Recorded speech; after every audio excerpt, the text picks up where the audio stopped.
job, and frankly, we're not accustomed to having unsolved cases. They've spoiled me. It just seems like for a while, everything these guys were investigating, they were solving.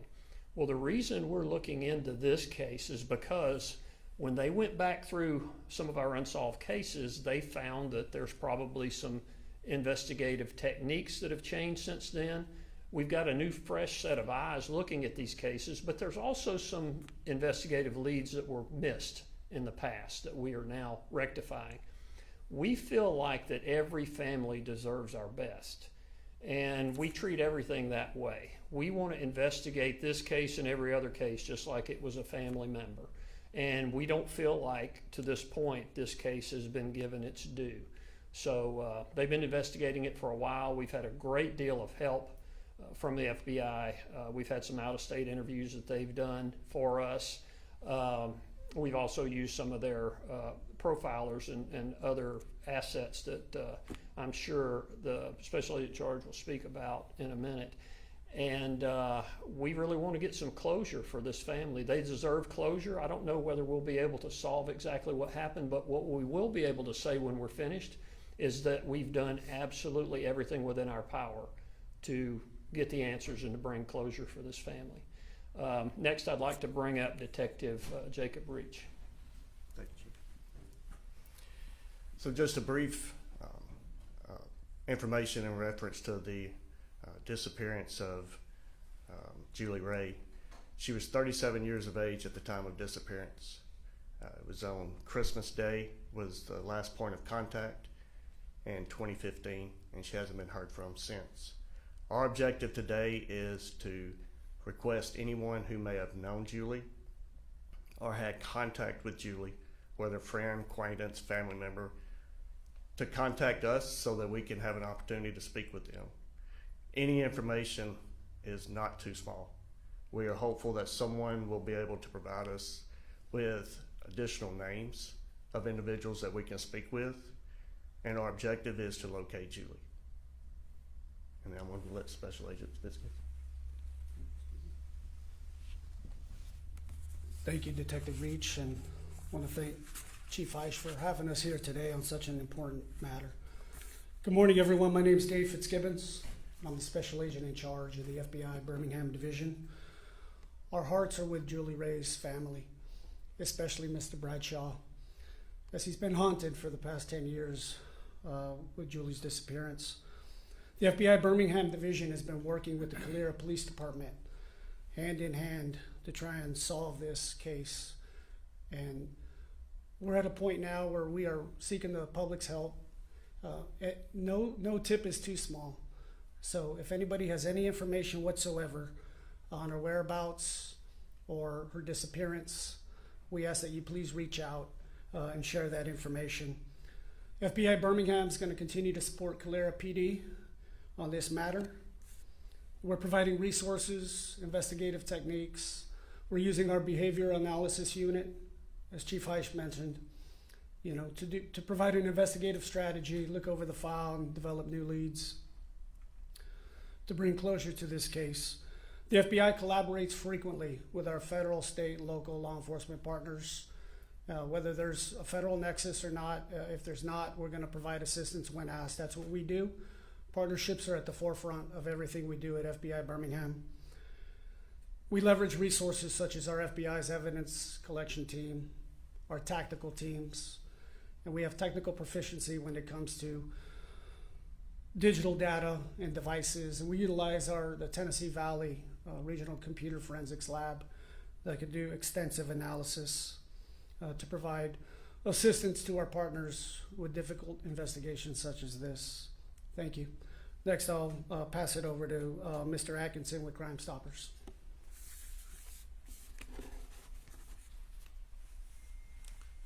Good morning. I'm Ken Atkinson with Crime Stoppers of Metro Alabama, and we're honored to be a part of this process this morning. I would just encourage you, if you have any information, and I will echo what Detective Reach said, whether you think it's just insignificant or if it's just information that police need to have, Crime Stoppers is the perfect avenue for you to get that information to law enforcement and remain anonymous. Crime Stoppers is completely anonymous. You can call 254-7777. Visit us, Crime Stoppers of Metro Alabama, on our Facebook page or our webpage. Submit your tip. You'll never be asked for your name. You'll never be asked for anything to identify who you are, and you'll be eligible for a cash reward of up to $5,000. So I would certainly encourage you, if you have any information on this case, to use Crime Stoppers so we can get that information to the law enforcement agency and they can work this case and hopefully bring closure to this family. Thank you very much. And up next is Mr. Bradshaw.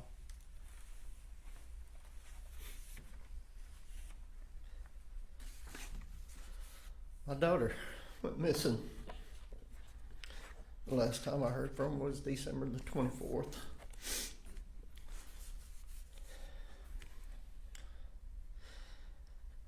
We feel like somebody knows something. If they could just let somebody know. She's very well missed. If she can hear this, please, Julie, give us a call and we will come get you, honey. We love you very much. And I want to thank all these gentlemen up here for their help. And thank y'all for being here.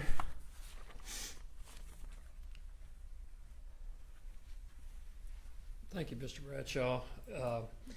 I do want to say that when we called all of these partners up here and asked for help, there was no hesitation. They've given us everything we've asked for and more.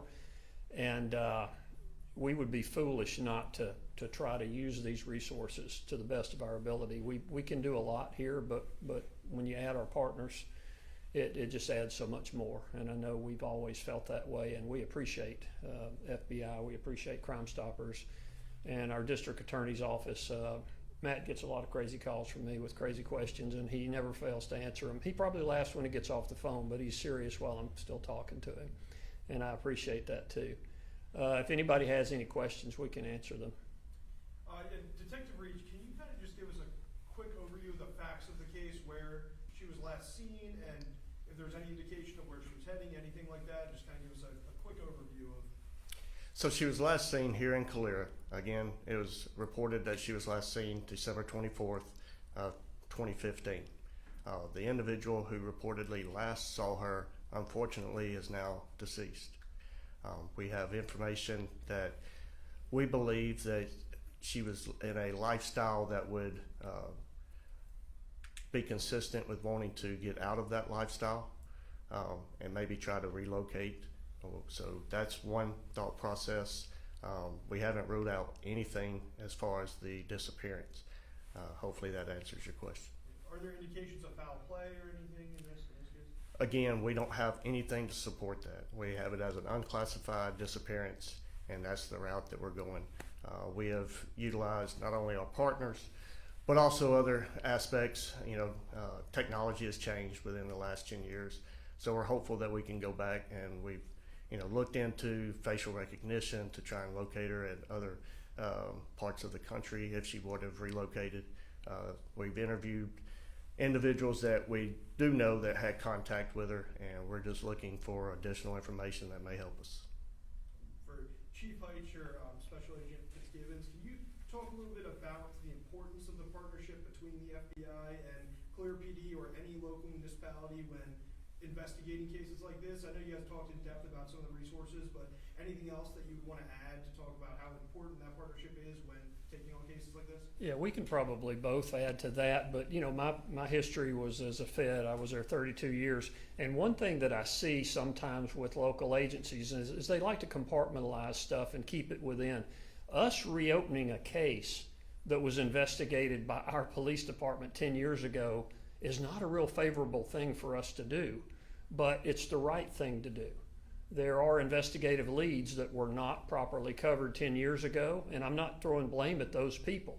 It's a totally new group and a new set of eyes. And to answer your question, there are assets that the FBI has that we don't have. One thing that they helped us with in this investigation is we were calling on another police department in a major city to go and find somebody, or actually just to go and interview someone that we had located, and we couldn't get that department to do it. We got the runaround, and we called on the FBI, and they went and did the interview for us. So there are things that are beyond our reach.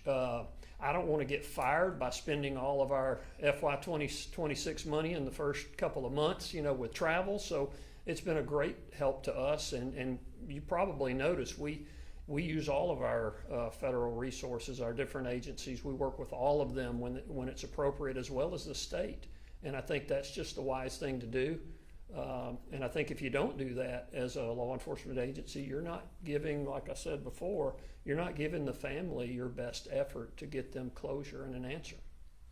Chief, what does it take with a case like this? It's been going for 10 years. What does it take to keep that case moving forward? You mentioned new techniques you all have learned. Yeah, well, there are investigative leads that were there 10 years ago that we're exploiting further.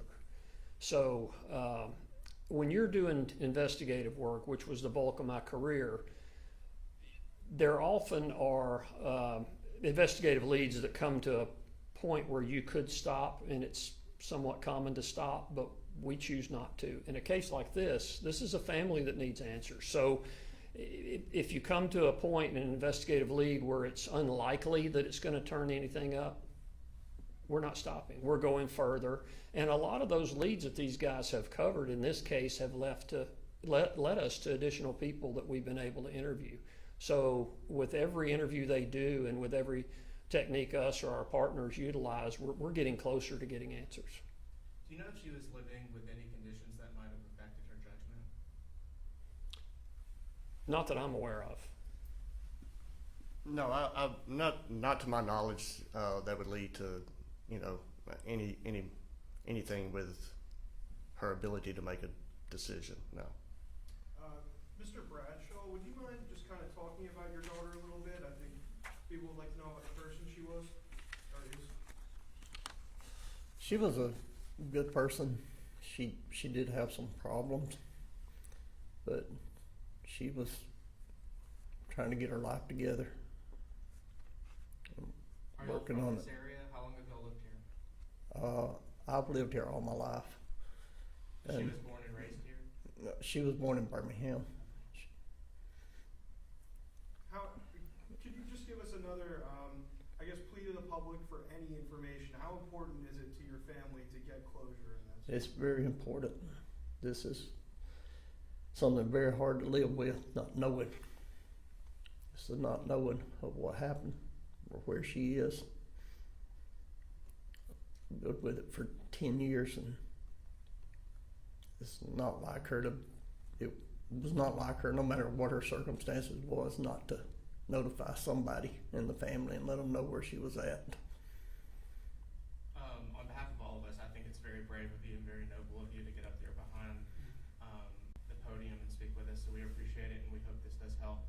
Would you speak on the person she was, like her personality? What was she into? Like, tell us who she was. She was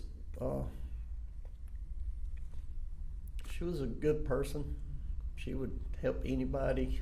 She was having some issues with some drug problems, but she was coming out of it and seeking help.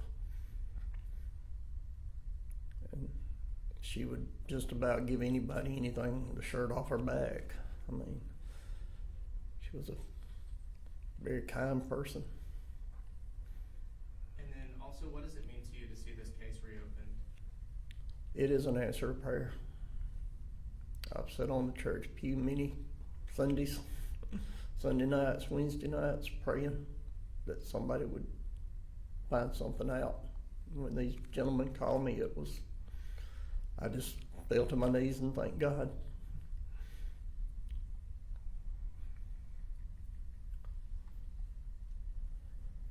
Thank you. We appreciate it.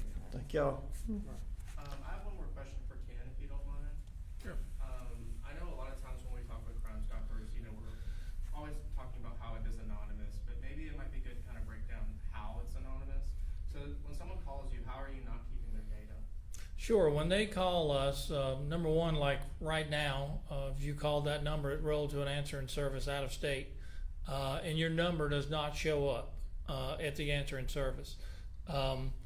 And certainly you have the option to go online to our website or our Facebook page and make a tip. And once whether you do it through the answering service or you do it yourself online. When we receive that tip, all we have is a tip ID number. That's how we know the person who sent the tip. That's what we forward to law enforcement. There's nothing in the tip that indicates who the person is that's submitting the tip.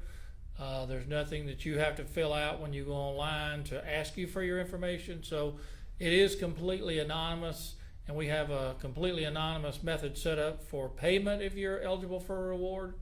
And so at no point during the process will we ever have your information to identify who you are.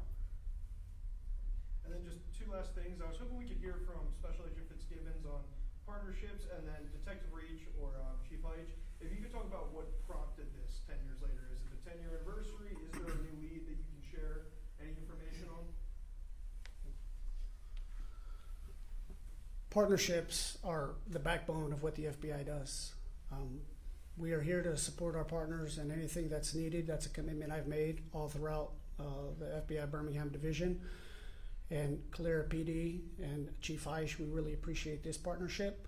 And we at the FBI know the FBI cannot do anything alone, right? It's a team effort, leveraging each other's authority, skills, accesses, abilities on this critical case, and as well as any other case throughout Northern Alabama. So partnerships are very important to everything we do.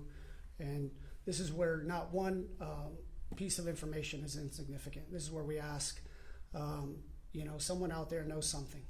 And this is where we appreciate our partnership with the media to get that word out. For someone to step up with the little bit of information, we have our best agents working this case with Calera PD and hoping to continue to develop new leads and get new momentum to bring closure to this case. Without getting into specifics at all, this was 10 years ago. 10 years later, we have newer technologies. Is that going to lead a little bit more confidence in what you're trying to search for now with any new evidence? That certainly plays a role with new technology and new capabilities that we may not have had 10 years ago. Thank you. I'm not going to let Detective Reach answer this one. This will be our last question we're going to answer too, folks. But what has happened at our Criminal Investigative Division with the addition of Detective Reach? He was a captain with Jefferson County Sheriff's Department, and he has really brought a wealth of experience. He's one of the best investigators I've ever worked with in my 38 years, without a doubt. And he's really elevated our game. And like I said before, these guys were solving everything. So they took it upon themselves. Lieutenant Grant, Sergeant Bors, and the entire CID staff took it upon themselves to go back and look at cases that were not solved. And when they found cases that were not solved, that had viable work that they felt like needed to be done, we reopened them and started looking at them again. So that's basically how that happened with this particular case. All right, thank you, folks. We appreciate you.